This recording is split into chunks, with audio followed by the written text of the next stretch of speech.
자, 기초이론 과정 20번째 시간 진행하도록 하겠습니다. 여러분 포인트물 24페이지를 보세요. 24페이지 상단에 172번 부동산 마케팅이다. 여기서부터 설명을 좀 드리도록 하겠습니다. 자, 흔히 우리가 부동산 마케팅이다 배우는데, 마케팅이라는 것은 소비자의 욕구를 충족시켜주면서 수익을 극대화하는 일련의 과정이다 할 수 있겠습니다. 과거에 단순히 물건 판매한다, 세일즈는 표현이 있었습니다. 이때 세일즈는 단순히 물건 파는 것이고, 마케팅은 처음 소비자의 욕구를 충족시키면서 물건 판다. 그래서 수익을 극대화한다 할 수 있겠습니다. 따라서 마케팅은 단순 판매, 즉 세일즈, 이보다 훨씬 더 광범위한 개념이다. 이렇게 보시면 되겠습니다. 그럼 자, 이것은 마케팅이 중요된 이유가 있지요. 그런데 과거에는 공급자, 즉 판매자 주도의 시장이었다라는 겁니다. 자, 그렇지만 세상은 많이 변했죠. 지금 공급자, 판매자 주도 시장에서 그래서 소비자 주도 시장으로 변하더라라는 겁니다. 소비자는 어때? 구매자다 또는 수요자다 표현할 수 있겠죠. 좀 공급자 주도 시장에서 소비자 주도 시장으로 변하더라라는 겁니다. 따라서 소비자의 욕구를 충족시킬 필요가 있어요, 없어요? 있다라는 이야기에서 마케팅이 더욱더 중요하게 되었다. 이렇게 보시면 되겠어요. 자, 우리나라도 마찬가지입니다. 과거에는 건설업자들이 아파트만 지어서 분양하면 없어서 못 팔 정도였어요. 그렇지만 지금은 그렇지 않다는 이야기가 없어서 못 파는 건 아니라는 이야기예요. 그래서 지금은 소비자의 욕구를 충족시켜주기 위해서 많은 노력을 하고 있다. 이렇게 생각하시면 되겠습니다. 그렇죠? 부동산 시장도 공급자 주도 시장에서 소비자, 즉 구매자 주도 시장으로 변함에 따라서 마케팅이 더욱더 중요하게 되었다. 이렇게 생각하시고, 자, 프린트물 172번 한번 살펴보도록 하겠습니다. 172번 봅시다. 부동산 마케팅 활동은 소비자의 욕구를 충족시키면서 수익을 극대화하는 일련의 과정이다 할 수 있겠지요. 부동산에 대한 소비자 및 고객의 태도 등을 형성, 유지, 변경하는 데는 재반 활동을 말한다는 겁니다. 사실 이처럼 마케팅 일 통해서 고객의 행동이나 태도를 변화시켜 볼 수 있어요, 없어요? 있다라는 겁니다. 있다. 그래서 고객의 태도, 행동을 형성, 유지, 변경을 만드는 활동을 말한다. 이렇게 이해하시면 되겠습니다. 다음 주 봅시다. 규제 완화와 소비자 의식 확산에 따라 부동산 시장이 공급자 주도 시장에서 구매자 주도 시장으로 전환됨으로써 마케팅의 중요성이 더욱 강조되고 있다. 우리 설명드렸죠. 부동산 시장도 마찬가지란 이야기예요. 공급자 주도 시장에서 소비자, 즉 구매자 주도 시장으로 변함에 따라서 더욱더 마케팅이 중요하게 되었다. 이렇게 이해하시면 되겠습니다. 다음은 113번부터 115번까지는 이것은 부동산 마케팅 전략에서 소개하고 있는 내용이에요. 간단히 설명드리고 프린트물 또 살펴보도록 하겠습니다. 자, 이제 부동산 마케팅 전략에도 크게 세 가지가 있다는 겁니다. 자, 먼저 시장 점유 마케팅 전략이라는 게 있어요. 시장 점유 마케팅 전략이다. 말 그대로 써요. 시장 점유니까 시장을 점유 잡자란 이야기예요. 그럼 누가 시장을 잡을 것인가? 바로 공급자가 되겠죠. 이는 공급자 전략 차원이다. 이렇게 생각하시면 되겠습니다. 공급자 전략 차원으로서 표적 시장을 선점을 하거나 틈새 시장을 점유하는 전략이다. 이렇게 보시면 되겠네요. 그럼 이것은 시장 점유 마케팅 전략이도 대표적으로 우리가 두 가지를 들어볼 수 있는데, 하나는 STP 전략이라는 게 있습니다. 그리고 또 하나는 4P 믹스 전략이라는 게 있다는 겁니다. 이때 STP 전략이라는 것은 영어 이니셜 따놓은 거죠. 영어 첫 글자 따놓은 것이다라는 겁니다. S는 뭡니까? 세그멘테이션, 그래서 시장 세분화다, 이런 의미입니다. 다음 T는 타겟팅, 그래서 표적 시장을, 즉 목표 시장을 선정을 한다는 이야기예요. 자, P는 포지셔닝입니다. 포지셔닝은 차별화한다라는 겁니다. 차별화. 자, 이처럼 시장을 세분화하고, 시장을 세분하면 뭡니까? 시장을 여러 개로 나눈다는 이야기예요.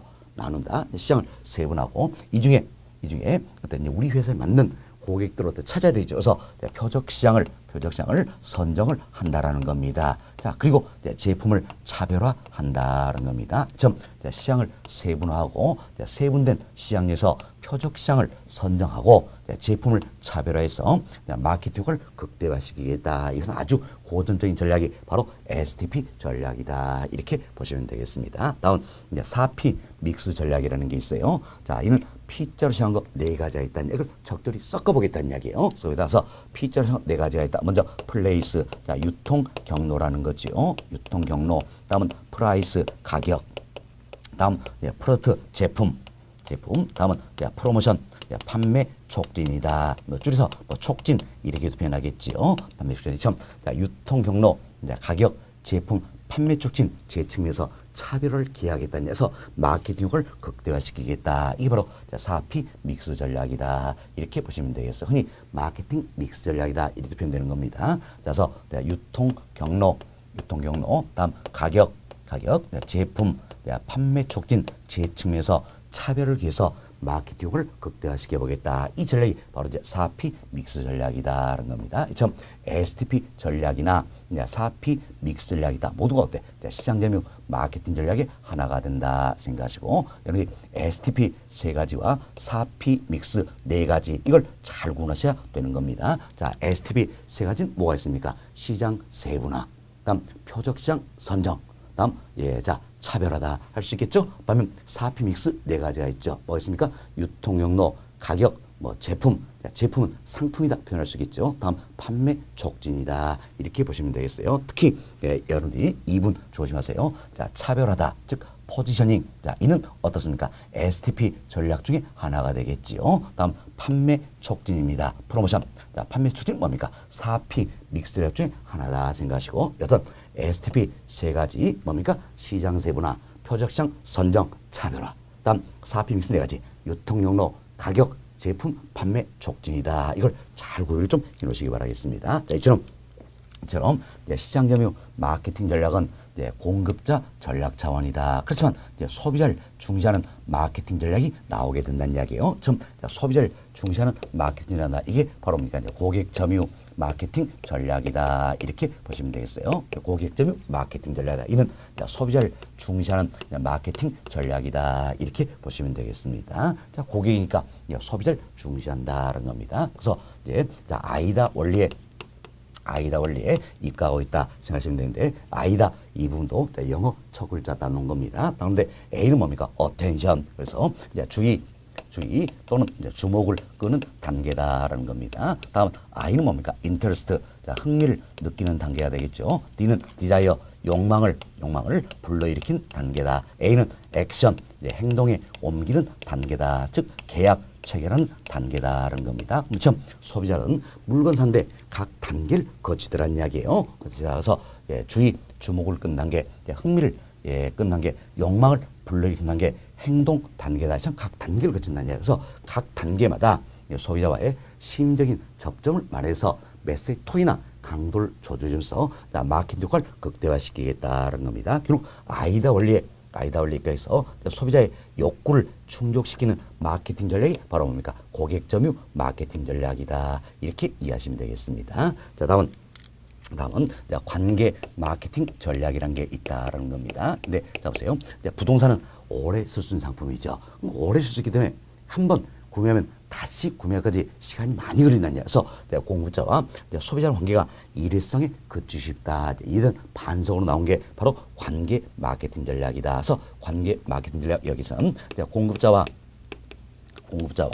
소비자와의 관계를 일회성에 그칠 게 아니라 장기적이고 지속적으로 가져가 보자는 이야기예요. 그래서 다른 소비자에도 파급되도록 하자. 이 전략이 바로 이제 관계 마케팅 전략이다. 이렇게 보시면 되겠습니다. 그래서 이제 최근에 관계 마케팅 전략에서 아주 각광을 받고 있는 게 바로 브랜드 전략이다. 이렇게 보시면 되겠습니다. 그럼 여러분이 이런 브랜드 들어보셨을 거예요. 자, 이제 레미안이다, 캐슬, 어울림 이런 브랜드 들어보셨잖아요. 이 브랜드가 나오기 전까지만 해도 잘 몰랐으나 이 브랜드가 나오면서 이제 레미안, 캐슬, 어울림 이것만 해도 뭐다 이게 떠오른다는 이야기예요. 그래서 관계가 장기적으로 긴밀해진다. 이렇게 보시면 되겠습니다. 그래서 이제 브랜드 전략은 관계 마케팅 전략의 하나다. 이렇게 보시면 되겠어요. 이처럼 부동산 마케팅 전략도 크게 세 가지가 있다는 겁니다.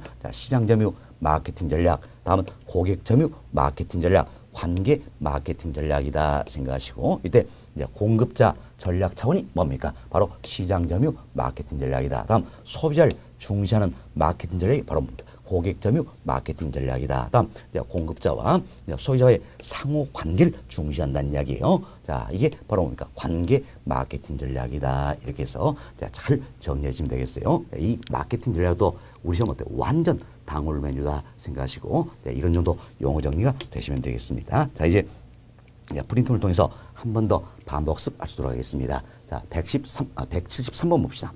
173번 보시면 시장 점유 마케팅 전략에 소개되고 있죠. 자, 첫 번째 보세요. 이는 공급자 중심의 마케팅 전략이다 설명드렸죠. 그래서 표적 시장을 선점하거나 틈새 시장을 점유하는 전략을 말한다. 대표로 두 가지에 따르죠. 자, STP 전략, 4P 믹스 전략 등이 있다는 겁니다. 이때 STP 전략이라는 것은 자, 영어 이니셜 단어로 그랬죠. 시장 세분화, 다음 목표 시장 또는 표적 시장 선정, 다음 차별화 일 통하여 마케팅 효과를 극대화하려는 고전적인 마케팅 전략이다 할 수 있겠습니다. 다음 4P 믹스 전략이란 부동산 마케팅을 수행하기 위한 주요 수단인 자, 유통 경로죠. 다음은 제품, 가격, 판매 촉진, 재측면에서 차별을 도모하는 전략을 말한다. 이렇게 보시고 여튼 STP 전략, 4P 믹스 전략 모두가 뭡니까? 시장 점유 마케팅 전략이다 생각하시고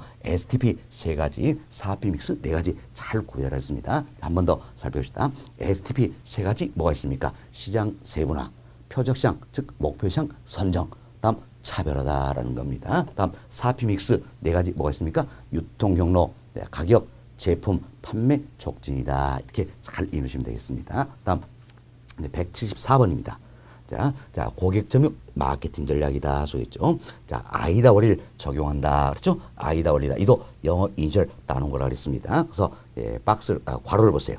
넣어드렸죠. 자, 먼저 어텐션, 자, 주의, 주목을 끄는 단계죠. 다음 인터레스트, 흥미를 느끼는 단계가 되겠죠. 다음 디자이어, 욕망을 불러일으킨 단계다. 다음 액션, 자, 행동, 계약, 체결하는 단계다라는 겁니다. 자, 아이다 원리를 적용하여 소비자 욕구를 충족시키는 마케팅 전략이 바로 뭡니까? 고객 점유 마케팅 전략이다라는 겁니다. 따라서 고객 점유 마케팅 전략이란 소비자의 구매 의사결정 과정의 각 단계에서 자, 이 점 주의 주목을 끈다. 흥미, 욕망, 행동 이게 뭡니까?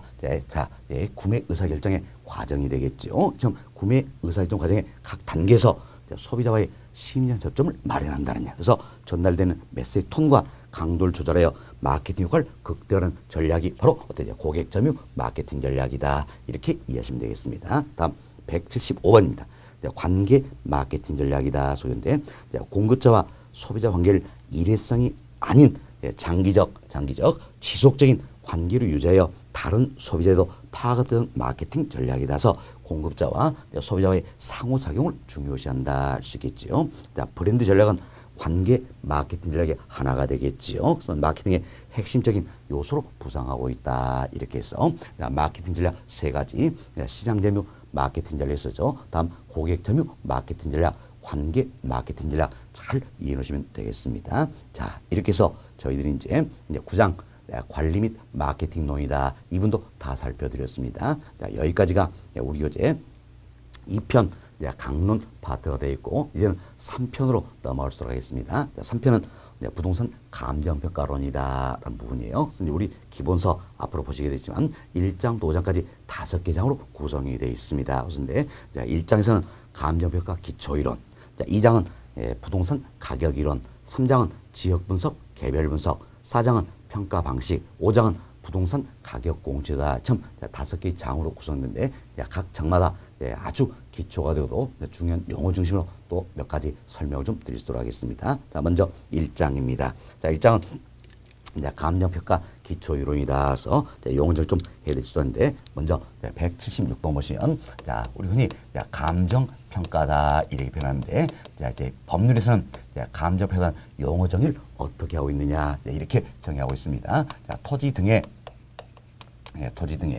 경제적 가치를 판정한다는 이야기예요. 지금 토지 등의 경제적 가치를 판정해서 그 결과를 가액으로 가액으로 표시하는 것이다. 이렇게 해서 법률에서 감정평가란 용어 정의를 하고 있다. 이렇게 보시면 되겠습니다. 우리가 이 내용을 통해서 여러 걸 살펴볼 수가 있다는 겁니다. 먼저 여기 보세요. 여기서 토지 등이 나와 있죠. 토지 등. 자, 이 부분이 결국 뭡니까? 감정평가의 대상이 되는 것이다. 라는 겁니다. 그럼 결국 평가의 대상이 되는 건 토지 등 이렇게 표현됐으니까 토지 말고도 여러 가지 게 있다라는 겁니다. 따라서 토지도 평가의 대상이 되겠지만 건물도 평가의 대상이 되겠고 토지와 건물로 구성된 처럼 토지와 건물로 구성된 복합 부동산도 평가의 대상이 되고 있다. 이렇게 보시면 되겠습니다. 다음 이외에도 산림이나 과수원도 평가의 대상이 되고 있고요.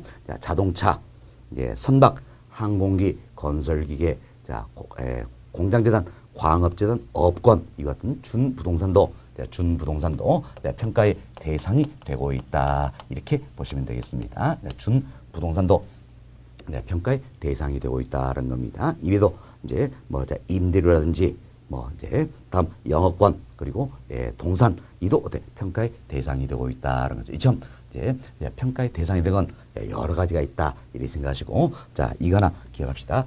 자 준부동산이다 또는 의제부동산이다 이도 평가의 대상이 되고 있다 이렇게 생각하시면 되겠습니다. 자 처음 이제 토지 등의 경제적 가치를 판단한다 그랬습니다. 근데 경제적 가치를 판단한다는데 결국은 경우에 따라서는 가액을 구하기도 하고 경우에 따라서는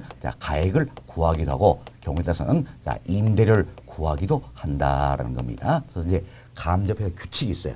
이 규칙 여기 한다면 가액이다 그리고 임대료다 이 표현을 쓰고 있습니다. 이때 가액이라는 것은 쉽게 가격이다. 이렇게 생각하시고 임대료 이건 뭐라고 줄여서 임료 이렇게 표현을 많이 했죠. 그래서 경우에 따라서는 우리가 이제 대상우산의 가액을 구하기도 하고 임대를 구하기도 한다는 겁니다. 그래서 이처럼 토지 등의 경제 가치를 판정했습니다. 판정해서 그 결과를 가액으로 표시한다라 했습니다. 그럼 이때 가액으로 표시한다 이 의미는 화폐액으로 나타내 보겠다라는 겁니다. 이제 그래서 3억이다, 7억이다, 15억이다 이처럼 화폐액으로 나타내 보겠다라는 겁니다. 자, 이 같은 활동을 우리가 뭐랍니까? 감정평가다 이렇게 표현하는 겁니다. 결국 법률에 의하면 용어 정의를 어떻게 하고 있습니까?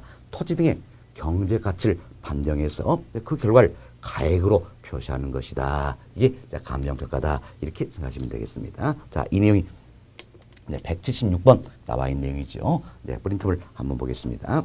자, 감정평가란 토지 등의 경제 가치를 판정하여 이처럼 토지 등의 경제 가치를 판정한다는 겁니다. 그 결과를 가액으로 표시하는 것을 말한다. 이렇게 법률에서 용어 정의하고 있다 생각하시고 법률 명칭 이런 건 중요한 게 아닙니다. 자, 이런 게 감정평가다 이렇게만 이해하시면 되겠습니다. 그 다음 점 봅시다. 자, 이러한 감정평가의 대상의 물건에는 여러 가지겠죠. 토지도 평가의 대상이 되는 것이고 건물도 평가의 대상이 된다. 다음 토지와 건물로 구성된 복합부동산도 이처럼 토지와 건물로 구성된 복합부동산도 평가의 대상이 된다. 산림, 과수원도 평가의 대상이 되고 있지요. 그 다음 좀 보세요. 자동차, 선박, 항공기, 건설기계, 공장재단, 광업전, 업거에다 나와 있죠. 밑에 잘 보세요. 자동차, 선박, 항공기, 건설기계, 공장재단, 광업전, 업권이다. 이분들이 다 어디 합니까? 준부동산이다. 그래서 이것은 준부동산도 평가의 대상이 되고 있다. 이렇게 생각하시면 되겠습니다. 자, 이외에도 동산이나 임대료, 영업권 모두가 평가의 대상이 되고 있다. 이렇게 보시면 되겠어요. 자, 이런 정도로 이해하시면 되겠고요. 다음 페이지 봅시다. 다음 페이지 보시면 177번입니다. 기준 시점이다 표현인데 굉장히 중요한 용어가 되겠습니다. 그런데 기준 시점이라는 것은 근본적으로 감정평가 결정하는 기준이 되는 날짜를 말한다라는 겁니다. 그럼 자, 우리가 이런 생각을 해봅시다. 자, 이게 이제 시간의 흐름입니다. 시간의 흐름인데, 자, 여기가 지난 2017년 1월 1일입니다. 여기는 지난 2017년 6월 1일이다. 자, 그리고 여기는 12월 1일이다. 이렇게 생각해 봅시다. 그럼 이것은 A라는 부동산이 있다는 이야기예요. 그럼 A라는 부동산의 가격은요. 예, 가격은 자, 1월 1일 현재 가격과 6월 1일 현재 가격과 12월 1일 현재 가격 항상 같을까요? 아니겠지요. 가격은 끊임없이 변한다는 이야기예요. 변하기 때문에 자, 1월 1일 기준으로 네, 평가한 금액과 6월 1일 기준으로 평가한 금액, 12월 1일 기준으로 평가한 금액은 서로 다를 수가 있다는 이야기예요. 따라서 몇 월 며칠 기준하냐 아주 중요한 부분이 되겠다는 겁니다. 예를 들어서 12월 1일 기준으로 하겠다는 이야기야. 그럼 12월 1일 기준에서 이 A 부동산의 가치를 평가하겠다는 겁니다. 평가하겠다. 그럼 결국 어떤 12월 1일 현재의 가치를 구하는 셈이다. 할 수 있겠죠. 그렇죠? 이처럼 감정평가 결자인데 기준에는 날짜를 우리가 말합니까? 기준 시점이다. 이렇게 표현하는 겁니다. 기점이다. 자, 그럼 이제 우리가 예를 들어서 12월 1일이 기준 시점이다라는 이야기야. 그럼 결국은 자, 12월 1일 현재 어때? 가치를 구하고자 하는 것이다. 이렇게 생각하시면 되겠습니다. 그렇죠?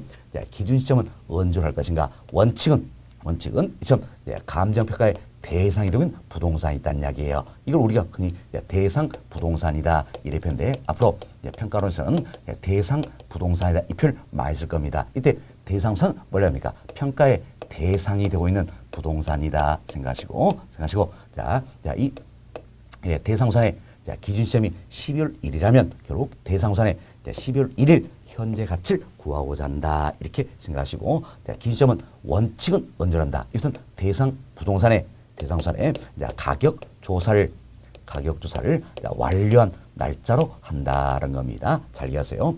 가격 조사를 완료한 날짜로 한다는 겁니다. 그럼 우리가 간단하게 예를 한번 들어봅시다. 자, 이제 의뢰인이 지난 2017년 11월 20일 날 자, A라는 이 부동산에서 평가를 의뢰해 왔다라는 겁니다. 그랬다. 그리고 이제 의뢰하면 어때? 이제 평가사가 내가 과연 할 수 있는지 고민을 하겠지요. 고민해서 할 수 있다는 이야기. 그래서 11월 21일 날 평가 계약을 체결을 했다라는 겁니다. 체결하고 11월 22일부터 12월 1일까지 가격 조사를 실시하고 완료를 했다라는 겁니다. 자, 그리고 12월 2일 날 평가 보고서를 작성을 했습니다. 작성하고 12월 4일 날 의뢰인에게 보고서를 전달했다라는 겁니다. 우리가 이 내용을 통해서 한 번 더 살펴봅시다. 자, 그럼 이것은 A라는 대상부산의 기점은 언제가 될 것인가라는 거죠. 언제가 될까요? 자, 보세요. 원칙은 기점은 언제로 났습니까? 가격 조사를 완료한 날짜로 한다 그랬어요. 날짜다. 그럼 자, 우리가 이 내용을 보고 가격 조사를 완료한 날짜가 언제입니까? 12월 1일이다 알 수 있겠지요. 따라서 기점은 언제 됩니까? 12월 1일이 된다. 그래서 이것은 대상부산의 이제 12월 1일 현재의 가치를 구하는 것이다. 이렇게 보시면 되겠습니다. 우리가 그럼 이 내용을 통해서 기준 시점이란 의뢰인이 감정평가를 의뢰한 날짜를 말한다. X 잘못됐음을 알 수 있겠죠. 기준 시점이란 평가 보고서를 작성 완료 날짜를 말한다. X 잘못됐음을 알 수 있다. 우리 지금 말 바꾸기 많이 했다는 이야기예요. 자, 기점은 언제가 됩니까? 원칙은 가격 조사를 완료한 날짜로 한다. 이렇게 보시면 되겠습니다. 가격 조사를 완료한 날짜로 한다. 다음 예외가 있습니다. 예외는 바로 이런 부분이에요. 자, 이제 의뢰인이 11월 20일 날 A라는 부동산을 평가해달라 의뢰를 해왔습니다. 그래서 의뢰를 했는데 그런데 의뢰인이 이렇게 요구를 했다는 이야기예요. 지난 6월 1일 기준에서 평가를 해달라는 이야기예요. 평가를 해달라. 그럼 결국 기준점이 언제 되는 겁니까? 6월 1일이 되겠죠. 그럼 이때는 어떻게 할 것인가? 자, 보세요. 원칙적으로 기준점은 언제 난다습니까? 완료한 날짜로 한다 그랬죠. 그러나 의뢰인이 11월 20일 날 의뢰하면서 6월 1일 기준으로 평가해달라는 이야기예요. 이때는 가격 조사 완료됐어 안 됐어? 안 됐잖아요. 안 됐죠? 그럼 이 같은 게 어떻게 할 것인가? 그럼 지난 6월 1일 이날 기준으로 가격 조사가 가능하다면, 가격조사가 가능하면 6월 1일 어떻습니까? 기준 시점으로 할 수가 있다는 이야기예요. 그럼 결국 가격조사가 가능하다면 자 11월 20일 날 의뢰를 해왔지만 자, 6월 1일 이날 기준으로 어때? 평가를 하게 된다는 겁니다. 그래서 6월 1일이 뭐가 됩니까? 기준 시점이 된다라는 겁니다. 따라서 11월 20일 날 의뢰지만 이처럼 6월 1일 과거로 어때? 돌아가서 평가를 하게 된다는 겁니다. 이걸 그래서 우리가 흔히 과거로 돌아서 평가한다 해서 소급 평가다 이렇게 이야기하는 겁니다. 결국 규칙에 의한다면 감정평가 규칙 여기에 의한다면 가격 조사가 가능하다면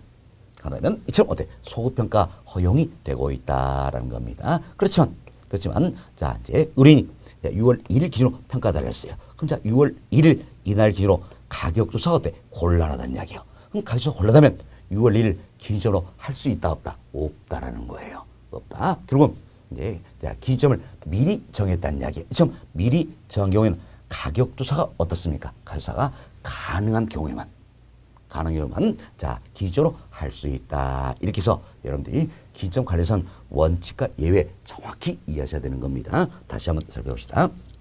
자 기준 시점이란 감정평가의 결정은 기준 날짜를 말한다라는 겁니다. 그래서 기준점이 12월 1일이라면 결국 12월 1일 이날 현재 가치를 구하는 것이다. 이렇게 생각하시고요. 자, 하여튼 기준점은 언제 올 것인가? 원칙은 뭡니까? 대상 부동산의 가격 조사를 완료한 날짜로 한다라는 겁니다. 그렇지만 예외가 있다는 이야기요. 기준점을 미리 정한 경우입니다. 미리 정한 경우는 어때? 자, 미리 정한 날짜가 있다는 이야기. 이날 기준으로 가격 조사 때 가능한 경우만 기준적으로 정할 수 있다. 그래서 곤란하면 기준적으로 할 수 있다 없다? 없다라는 이야기예요. 없다. 이렇게 해서 잘 이해하시면 되겠습니다. 자, 이 내용이 이제 177번 여기에 소개되고 있는 부분이에요. 자, 프린트로 한번 봅시다. 자, 기준 시점이란 대상물의 감정평가 결정하는 기준 날짜를 말한다. 기준점은 대상물의 가격 조사를 완료한 날짜라는 말이죠. 원칙은 언제입니까? 가격 조사를 완료한 날짜다라는 겁니다. 다음 예외가 있다 그랬죠. 다만 기준점을 미리 정했을 때는 그 날짜에 가격 조사 어때? 가능한 경우에만 기준으로 할 수 있다. 그래서 가격 조사 가능하다면 기준으로 할 수 있다는 이야기예요. 그렇지만 가격 조사 곤란하다. 이때는 기준적으로 할 수 있다 없다? 없다. 이렇게 해서 원칙과 예외 잘 기억하셔야 된다. 우리 좀 완전 당울매를 생각하시고 잘 기억해 주시기 바라겠습니다. 다음 178번입니다. 178번 시장가치 기준 원칙이다 소인데 자 감정평가 규칙이 있어요. 규칙이 한다면 원칙적으로 감정평가 이통해서 구하고자 하는 건 뭡니까? 시장가치입니다. 시장가치를 구하는 게 원칙이다. 이렇게 생각하시면 되겠습니다. 자, 그렇지만 물론 예외가 있어요.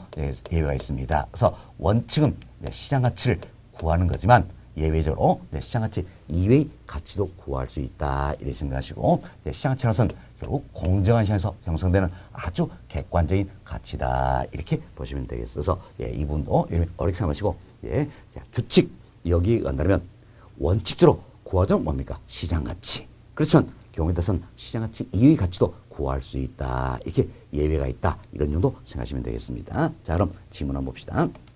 178번입니다.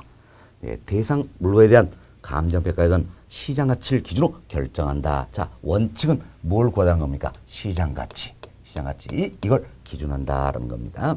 시장가치란 감정평가 대상이 되는 토지 등이 통상적인 시장에서 자 거기 밑줄을 그읍시다. 통상적인 시장에서 밑줄을 그으시고 충분한 기간 동안 거래를 공개된 후 그 대상 내용에 정통한 당사 사이에 신중하고 자발적인 거래일 경우 성립될 가능성이 가장 높다고 인정되는 대상의 가액을 말한다. 이렇게 감정평가 규칙에서는 시장가치에 대한 용어 정의를 하고 있다는 겁니다. 그럼 자, 이 내용을 보니까 결국 시장가치는 공정한 시장에서 형성되는 아주 객관적인 가치다. 이렇게 생각하시면 되겠어요. 그래서 여러분이 이 질문을 보시고 이런 걸 우리가 시장 가치란다. 이런 정도만 생각하시면 되겠어요. 하나만 조심하자는 이야기예요. 자, 우리 밑줄로 갔죠? 통상적인 시장이라는 이야기예요. 그리고 한정된 시장 이런 게 아니라는 이야기예요.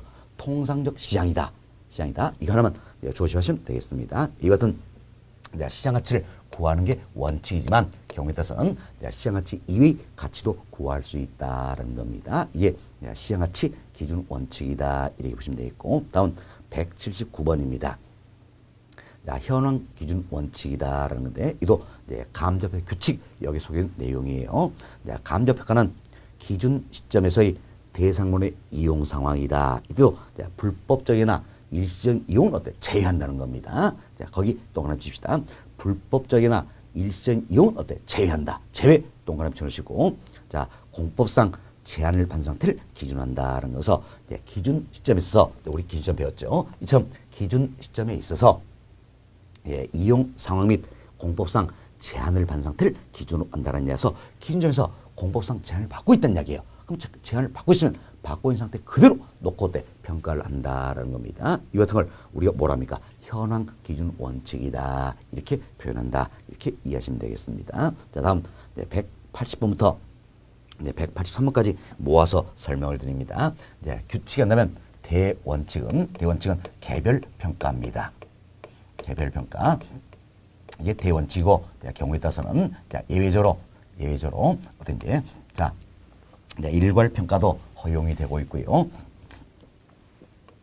자, 일괄 평가도 허용이 되고 있고, 다음은 부분 평가도 허용이 되고 있고, 다음은 구분 평가도 허용이 되고 있다는 겁니다. 그래서 이분도 여러분들이 이렇게 이해하시는 게 좋습니다.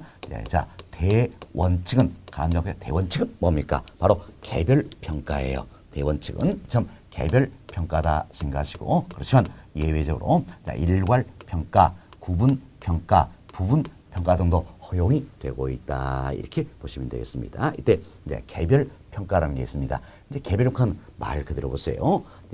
대상 물건마다 개별로 평가한다라는 겁니다. 좀 개별로 평가한다. 이게 바로 뭡니까? 개별평가다. 이렇게 보시면 되겠습니다. 그럼 우리는 예를 한번 들어봅시다. 예를 들어보는데, 자, 여기에 자, 이것은 하나의 필지가 있다라는 겁니다. 하나의 필지가 있다. 이제 하나의 필지 이 자체가 하나의 물건이 되는 겁니다. 물건이다. 따라서 이 필지는 어떻습니까? 이 필지 나름대로 평가가 된다는 이야기예요. 처음 이 필지는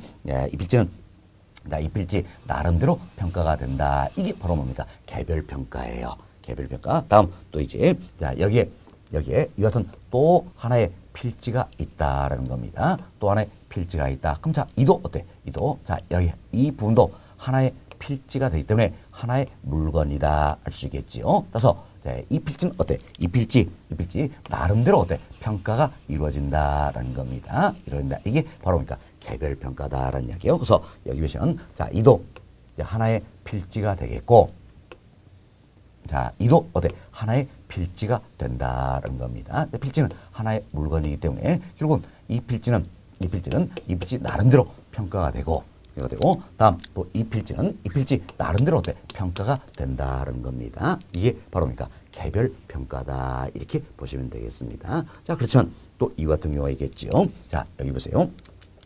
자, 이 필지와 이 필지 어때? 가격이 대체로 비슷하다는 이야기야. 그럼 가격이 대체로 비슷해서 우리 인조로 이렇게 묶어놨습니다.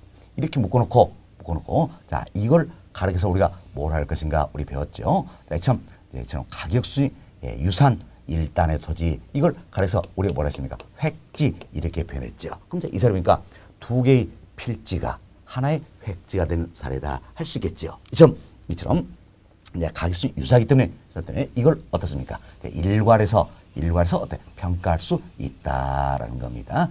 이걸 가리켜서 우리가 뭐랍니까? 일괄평가다. 이렇게 이야기하는 겁니다. 일괄평가다. 자, 다음은 또 우리가 이런 예를 한번 살펴봅시다. 여기 보세요. 토지와 건물로 선된 복합 부동산이다. 이 경우가 되어 있는데, 자, 여기 봅시다. 이제. 자, 이는 토지. 자, 건물이라서 토지와 건물로 선된 복합 부동산의 경우다. 그럼 이때 토지도 하나의 물건이고, 건물도 하나의 물건이 된다라는 겁니다. 뭐 때문일까요? 자, 건물은 정착물이죠. 그럼 정착물이지만 토지와의 독립된 물건으로 취급되는 정착물이라서 토지와 별개로서 거래 대상이 되기 때문에 건물도 하나의 물건이 된다라는 이야기예요. 물건이 된다라는 겁니다. 그래서 토지도 하나의 물건이고 건물도 하나의 물건이라는 이야기에서 대원칙은 뭡니까? 토지는 토지대로, 건물대로 평가되는 게 대원칙이다. 그렇지만 토지와 건물 이 자체에 일체로서 거래 대상이 된다는 이야기야. 그럼 지금 토지와 건물 이 자체가 지금 일체로서 거래 대상이 되고 있다. 이때는 어때?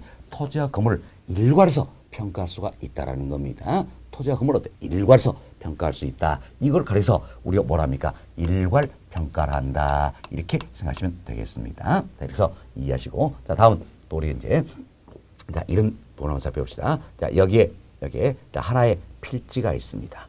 하나의 필지가 있어요. 하나의 필지니까 당연히 자, 이 필지는 하나의 물건이다 할 수 있겠죠. 그래서 대원칙은 뭡니까? 이 필지 나름대로 평가되는 게 대원칙이다라는 겁니다. 그렇지만 지금 도로에 접하고 있어서 하나의 필지만 전면부는 상업용으로, 후면부는 주거용으로 사용이 되고 있다는 이야기. 그럼 비록 하나의 물건이지만 쓰이는 용도가 어때? 다르다는 이야기예요. 달라서 가치를 어때? 달리하다는 이야기야. 그럼 가치를 달리하기 때문에 이땐 어떻게 될 것인가? 이처럼 상업용으로 쓰이는 이 부분과 주거용으로 쓰이는 이 부분을 어떻습니까? 이 부분을 구분해서 평가하겠다는 이야기예요.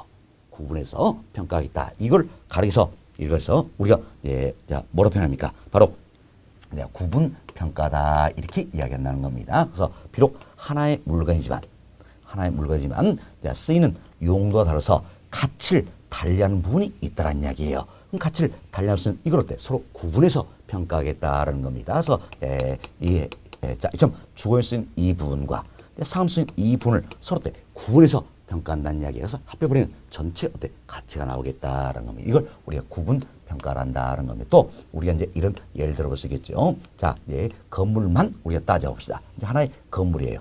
자, 토지는 제외합니다. 지금 건물만 따져보자는 이야기예요.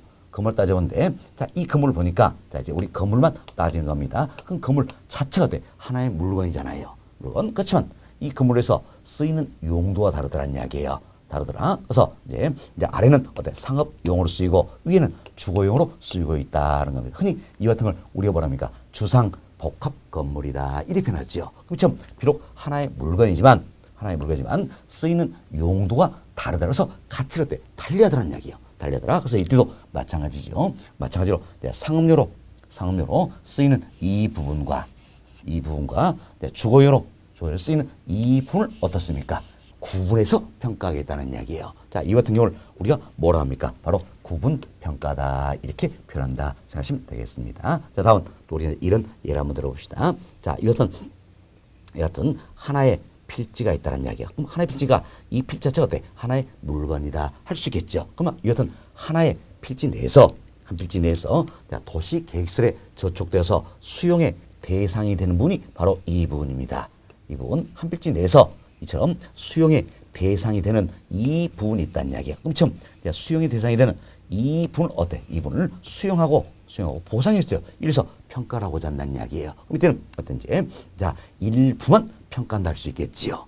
일부만 평가한다는 겁니다. 자, 이걸 가리켜서 우리가 일부만 평가한다 해서 뭐라고 표현합니까? 부분 평가다 이렇게 이야기하는 겁니다. 부분 평가다. 그래서 여기 지문을 보시면서 키워드만 잘 따면 되는 겁니다. 개별로 평가한다. 개별평가.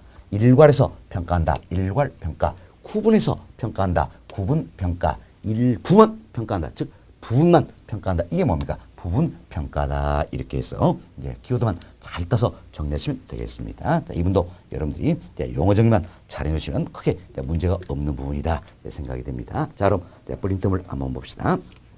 180번입니다. 180번 개별평가다 이야기됐죠? 대원칙이라고 했습니다. 감정평가는 대상 물건마다 개별로 해야 한다. 키워드가 뭡니까? 개별 나와 있죠. 개별, 이게 개별평가다 생각하시고 우리가 설명드렸어요.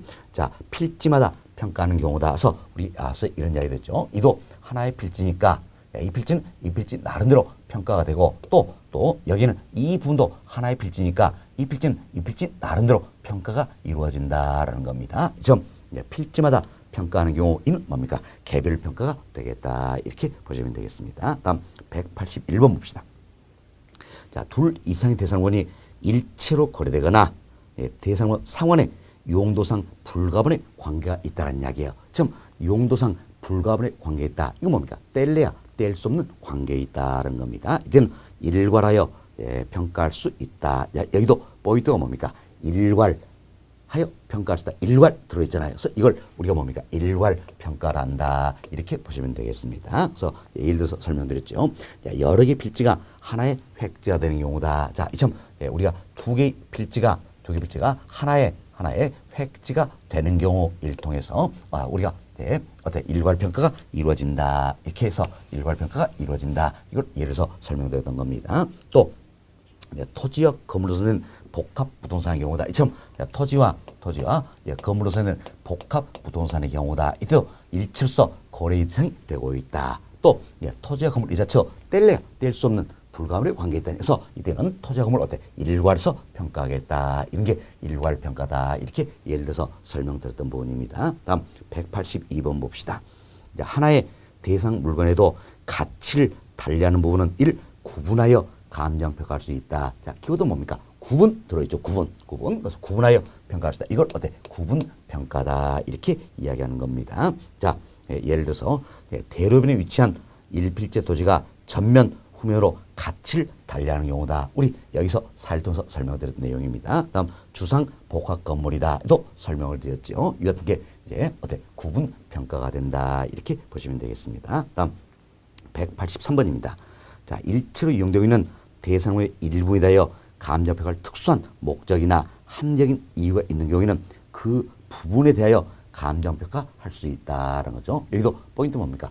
부분, 이분이 포인트죠. 부분에 대하여 감정 평가할 수 있다. 부분 여기에 동그라미 쳐야 되겠죠. 이게 결국 뭡니까? 부분 평가가 된다라는 겁니다. 자, 예를 들어서 일필지 토지 일본이 도시 계획설에 저촉돼 수용될 경우 저쪽 분에서 보상 평가하는 경우다. 그러면서 이 분만 수용의 대상이 되고 있다. 하나의 필지에서 이 분만 수용의 대상이 되고 있다는 겁니다. 자, 그럼 수용할 이 분을 보상을 해서 평가한다. 한 필지에서 일부만 평가니까 뭐가 됩니까? 부분 평가다. 이렇게 설명드렸다 생각하시고, 우리는 대원칙은 뭡니까? 개별 평가다. 그렇지만 예외적으로 일괄 평가, 구분 평가, 부분 평가도 허용되고 있다. 그래서 용어만 잘 정리하시면 되겠습니다. 자, 이렇게 해서 저희들이 이제 감정 평가 규칙이 있었어요. 이 규칙에서 정하는 원칙 몇 가지를 이야기 드렸습니다. 먼저 시장 가치 기준 원칙이 있었죠. 다음 현황 기준 원칙이 있었습니다. 다음 개별 평가가 대원칙이었죠. 그다음에 예외적으로 일괄 평가, 구분 평가, 부분 평가도 허용되고 있다. 이렇게 해서 소개를 좀 해드렸습니다. 자, 이 관해서 자, 27대 출제했던 문제 하나 풀어주도록 하겠습니다. 예제 넣어드렸지요. 예제 한번 봅시다. 예제 보시면, 자, 감정 표현 규칙에, 자, 이걸 약칭 우리가 규칙 이렇게 표현하는 겁니다. 규칙에 규정된 내용이 아닌 것은, 자, 보기 1번 봅시다. 자, 감정평가업자는, 자, 감정평가 의뢰인이 요청하는 경우에는 대상물의 감정평가액을 시장가치 외의 가치를 기준으로 결정할 수 있다는 건데, 우리 앞서 이런 이야기 했어요. 시장가치 기준 원칙이다라는 겁니다. 그래서 원칙은 뭡니까? 원칙은 시장가치를 기준으로 결정하는 게 원칙이라는 이야기예요. 그러나 예외가 있다 그랬죠? 교훈 뜻은 시장가치 이외의 가치를 기준으로 결정할 수도 있다는 이야기예요. 바로 보기 1번이 예외적인 내용이다. 이렇게 보시면 되겠습니다. 자, 다음 보기 2번 봅시다. 시장가치는 한정된 시장에서 성립될 가능성 있는 대상물의 최고액을 말한다. 자, 여기가 잘못된 내용이네요. 자, 우리 앞서 했죠. 시장가치는 공정한 시장에서 형성되는 아주 객관적인 가치를 했어요. 따라서 공정한 시장이니까 결국 한정된 시장이 됩니까? 통상적인 시장이 됩니까? 통상적인 시장이다. 이거 하나 조심하자 그랬지요. 그래서 보기 2번은 잘못되어 있네요. 한정된 시장이 아니라는 이야기예요. 바로 뭡니까? 통상적인 시장이다. 이렇게 보셔야 되겠지요. 2번이 잘못된 내용이 되겠습니다. 다음 3번 봅시다. 감정평가는 기준 시점에서의 대상물의 이용 상황, 이때 불법적이나 일시적인 이용을 제외한다 그랬지요. 제외한다. 그리고 공법상 제한을 받은 상태를 기준으로 한다라는 겁니다. 그래서 기준 시점에서 이용 상황 그리고 공법상 제한을 받은 상태 그대로 놓고 평가를 한다라는 겁니다. 이게 바로 뭡니까? 현황 기준 원칙이다. 이렇게 우리가 배웠던 내용입니다. 3번 맞는 표현이 되어 있고 4번 봅시다. 둘 이상의 대상물권이 일체로 거래되거나 대상물 상환의 용상 불가분의 관계에 있다. 이때는 일괄하여 감정평가할 수 있다. 이게 결국 뭡니까? 일괄 평가다. 우리 배웠던 내용이죠. 5번 하나의 대상 물건에도 가치를 달리하는 부분은 이럴 때 구분하여 감정평가할 수 있다. 이게 뭡니까? 구분평가다. 이렇게 보시면 되겠습니다. 그래서 모두가 맞는 문장이 되겠지요. 자, 잘못된 문장 찾기니까 답은 몇 번입니까? 2번. 2번 이렇게 보시면 되겠어요. 자, 한정된 시장을 뭘로 바꾸면 됩니까? 통상적인 시장이다. 이렇게 생각하시면 되겠죠. 답은 2번이다. 보시면 되겠어요. 자, 어때? 어려운 내용은 아니죠? 용어 정리만 잘 해주시면 이 시험, 우리 시험도 맞출 수 있는 문제들이 여러 개 있다 생각하시고 정리 좀 하시면 되겠습니다. 자, 이렇게 해서 1장 감정평가 기초이론 다 맞춰드렸고요. 다음은 여러분 프린트물 26페이지예요. 2장으로 넘어갑니다. 자, 2장은 부동산 가격 이론이다 소개되고 있는데, 자, 184번, 185번 묶어서 먼저 설명을 좀 드립니다. 자, 흔히 경제학에서는 자, 이렇게 표현합니다. 자, 경제학에서는 자, 오래 쓸 수 있는 재화가 있다는 이야기예요. 참 오래 쓴 재화를 내구재 이렇게 얘기하죠. 내구재. 그럼 참 오래 쓴 재화 내구재는 자, 오래 쓸 수 있기 때문에 효용이 어때? 장기적으로 발생한다는 얘기예요. 참 효용이 장기적으로 발생하기 때문에 가치와 가격은 어때? 다르다. 이렇게 바라본다는 겁니다. 그럼 자, 보세요. 이 견해내면 부동산도요. 오래 쓸 수 있잖아요. 그럼 부동산도 오래 쓸 수 있다. 내구자라는 이야기야. 따라서 부동산의 가치와 부동산의 가격은 어때? 다르다라는 겁니다. 그래서 부동산의 가치와 부동산의 가격이 어때? 구별이 돼야 된다는 겁니다. 그럼 자, 이 견해를 쫓아서 우리가 부동산의 가치와 부동산의 가격을 구분을 좀 해보자라는 겁니다. 해보자. 자, 그럼 우리가 예를 들어 봅시다. 자, 이와 같은 대상 부동산이 있다는 이야기예요. 자, 대상부산은 평가의 대상이 되고 있는 부동산이다. 이렇게 생각하죠. 이 대상 부동산이 있다.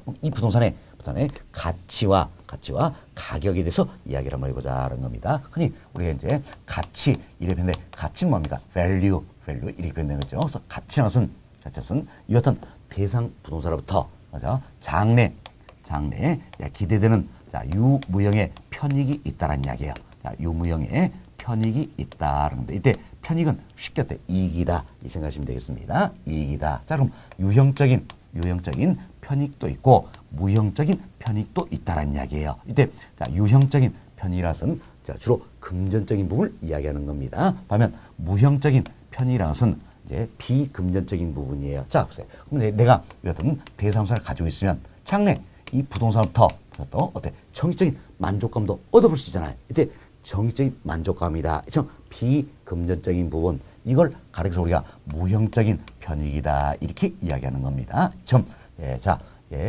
대상부산부터 이제 장래 기대되는 자, 유무형의 편익이 있다는 이야기. 자, 이를 어떻습니까? 현재 가치로 자,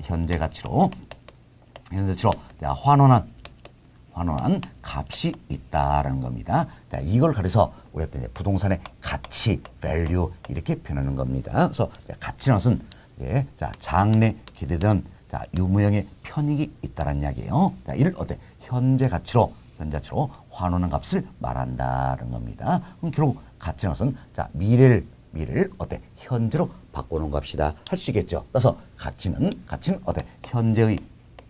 현재의 값이 된다 이렇게 보시면 되겠습니다. 자, 그리고 일정 시점을 기준하자는 이야기야. 자, 예를 들어서 자, 2017년 12월 1일이다. 12월 1일 일정 시점을 기준한다 할지도 자, 이 부동산의 가치는 어때? 여러 개 있을 수가 있다는 이야기야.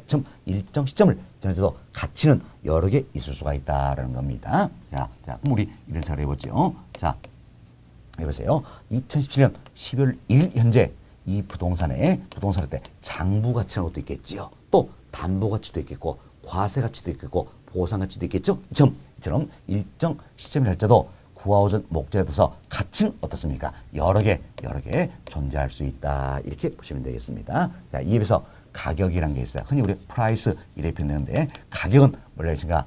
매수자와 매도자 사이의 교환의 대가를 의미하는 겁니다. 자, 교환의 대가다라는 겁니다. 따라서 이 가격은 교환에 들어가서 실제로 지불된 금액을 의미한다. 이렇게 보시면 실제로 지불된 금액이다라는 이야기. 그럼 자, 보세요. 이 같은 대상부산이 지난 2017년 자, 1월 1일 날 어때? 30억에 거래가 되었다는 이야기예요. 그럼 이때 30억 이 자체가 뭐가 됩니까? 교환의 대가, 실제로 지불된 금액이다 할 수 있겠죠. 따라서 이때 30억은 뭐가 된 겁니까? 가격이 된다. 이렇게 보시면 되겠습니다. 그때 가격은 이미 어때? 지불된 금액이잖아요. 이미 지불이 되었으니까 당연히 가격은 뭡니까? 과거의 값이다. 이렇게 보시면 되겠습니다. 과거의 값이다라는 거죠. 또한 자, 2017년 12월 1일이다. 참 일정 시점을 기준으로 보았을 때 그럼 가격은 몇 개는 존재할 것인가? 자, 보세요. 12월 1일 이날 기준으로 한다면 결국 어때? 30억 단 하나만 존재한다 할 수 있겠죠. 그래서 가격은 단 하나만 존재한다 이렇게 생각하시면 되겠습니다. 자, 이처럼 가치라는 것은 장래 기대된 유무의 편익을 현재 가치로 환원없을 말하는 것이고, 가격이라는 것은 매수와 매수의 교환의 대가로서 실제로 지불된 금액을 말한다. 이렇게 비교되시면 되겠습니다. 또한 가치가 현재의 값임에 비해서 가격은 어때? 과거의 값이 된다는 거죠. 또한 일정 시점을 기준으로 했을 때 가치는 구하고자 목적에 따라서 여러 개 존재할 수 있다는 이야기예요. 그러나 가격은 단 하나만 존재하게 된다. 이렇게 해서 우리가 부동산 가치와 가격에 대해서 살펴봤습니다. 그런데 여러분이 이 부분에서는 반드시 가치와 가격이 어때? 구별이 돼야 되는 겁니다. 그렇지만 장기적으로는 가치와 가격이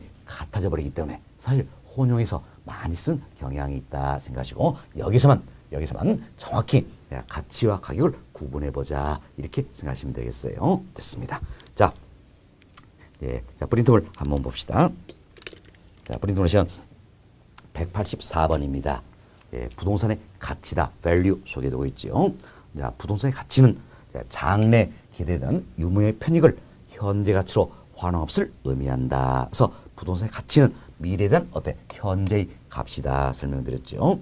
자, 부동산의 가치는 일정 시점짜리도 평가 목적에 따라서 과세 가치, 보상 가치, 담보 가치, 장부 가치 등 여러 가지가 존재한다는 겁니다. 다음 185번입니다. 부동산의 가격입니다. 가격. 자, 부동산의 가격이란 매수와 매도자 간의 교환의 대가라고 그랬지요. 실제로 지불된 금액을 말한다. 따라서 부동산 가격은 과거의 값이 돼. 왜? 실제로 지불된 금액이니까 이미 지불이 되었다는 이야기예요. 따라서 과거의 값이 된다 생각하시고 일정 시점에서는 단 하나만 존재한다라는 것에서 비교가 잘 되셔야 됩니다. 자, 가치라는 것은 현재의 값이죠. 여기서 가격은 과거의 값이다. 자, 일정 시점을 기준으로 해도 가치는 구하고자 목적에 따라 여러 개 존재할 수 있지만 가격은 어떻습니까? 단 하나만 존재하게 된다. 이렇게 비교가 잘 되시면 되겠습니다. 그래서 저희들이 이제 부동산 가치 그리고 부동산 가격 여기까지 정리를 해드렸습니다. 이번 시간은 여기서 마치고요. 다음 시간에는 이제 가치 발생 요인부터 계속해서 설명해 주도록 하겠습니다.